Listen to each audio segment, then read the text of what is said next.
ফেরাউন মরে যাবে, নমরুদ মরে যাবে, কিন্তু তাদের প্রেতাত্মারা যুগে যুগে তারা বেঁচে থাকবে।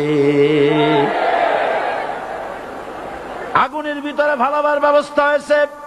আল্লাহ পাক বলে দিয়েছেন, আমার রাস্তায় যদি চেষ্টা করো, জিহাদ করো, আমার সাহায্য তোমরা পাবে।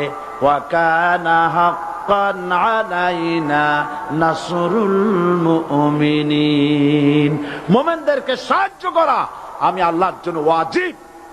সুবহানাল্লাহ বলবেন না? আলহামদুলিল্লাহ বলবেন না? আমার জন্য ওয়াজিব মুমিনদেরকে সাহায্য করা। ইব্রাহিম আলাইহিস সালামকে আগুনে ভালানো হচ্ছে।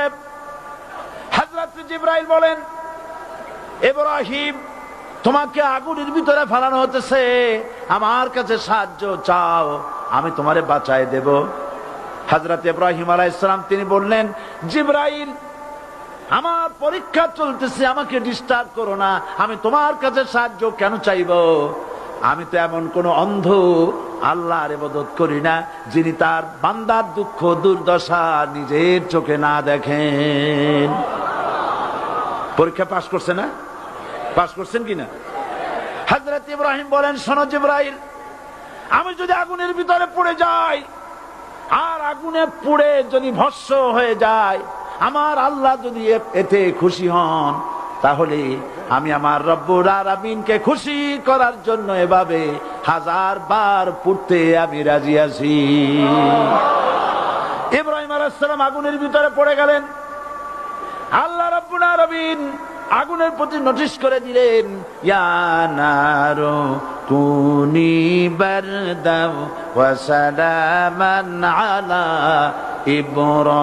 ইব্রাহিম, আগুন আমার ইব্রাহিমের জন্য শান্তিদায়ক ঠান্ডা হয়ে যা। ইব্রাহিম আলাইহিস সালাম জ্বলছেন, পুড়ে গেছেন। নমরুদ তার প্রাসাদের ছাদে বসে ইব্রাহিম আলাইহিস সালামের পোড়া দৃশ্য দেখে আনন্দ করবে, আগুনের দিকে তাকায় দেখে ইব্রাহিম আরামে বসে আছেন। পোড়া তো দূরের কথা, জামাও পড়ে নাই। ও ডাক দিয়া বলে, রে আগুন, গোটা জাতি নিয়ে তোর পূজা করলাম, আমার দুশমন কেন জ্বালাইতে পারিস না? তোর জ্বালানো শক্তি কি নষ্ট হয়ে গেছে নাকি?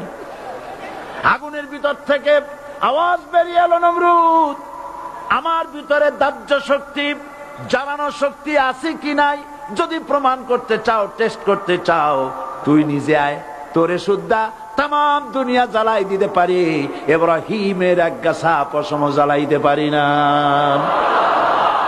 বিশ্বকবি আল্লামা ইকবাল কি সুন্দর করে বলেছেন, আজ ভি হো জু ইব্রাহিম কা ইমা पैदा आग कर सकती है एक अंदाजे गुलिस्ता पैदा। ইব্রাহিমের ঈমান যদি আজও কোথাও হয় বিদ্যমান, করতে পারেন অগ্নিকুণ্ডে খুবসুরত এক গুলিস্তান। এখনো যদি ইব্রাহিমের সন্তানদেরকে আগুনের মধ্যে ফেলে দেওয়া হয়, আর ইব্রাহিম ঈমান যদি থাকে, আগুনকে ফুলের বাগান বানাবার ক্ষমতা আল্লাহর আছে। চিরকাল আল্লাহ পাক এই কালেমাকে দিয়েছেন আল্লাহর সার্বভৌমত্বকে প্রতিষ্ঠা করার জন্য। আয়াতুল কুরসি শুধু পড়ে বুকে ভু দেওয়ার জন্য নয়।